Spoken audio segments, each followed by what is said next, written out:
Governor Haley, along with officials from Holtec International and SCE&G, working together to bring more jobs to the Palmetto State. Holtec International is one of 3 companies applying for a grant from the U.S. Energy Department to design, license, and manufacture small modular nuclear reactors. If approved, they will be made at the Savannah River site in Aiken. We want to say South Carolina is ready to take on one of the small modular reactors. There are 2 projects that are going to be given by the Department of Energy this fall. We want both of them. When you do this, you have to have a good quality company willing to invest in South Carolina.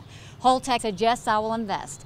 Holtec creates about 80% of fuel storage for reactors in the country and has created over 1/3 of the world's reactors. It's applying for grants totaling $226 million for both projects.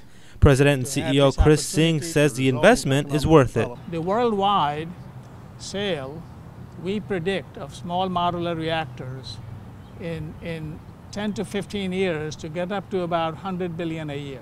And if you are the center of that operation, then you can well imagine how much revenue and business will be created here.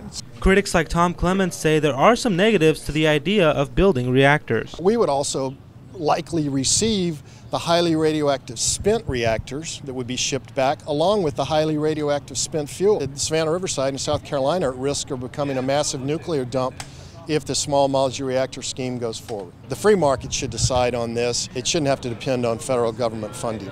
Officials say that will not happen and that the reactors can shut off automatically to avoid any scenarios like last year's disaster in Japan.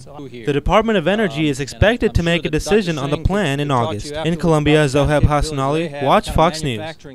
Families with manufacturing experience in the nuclear sector, and we welcome the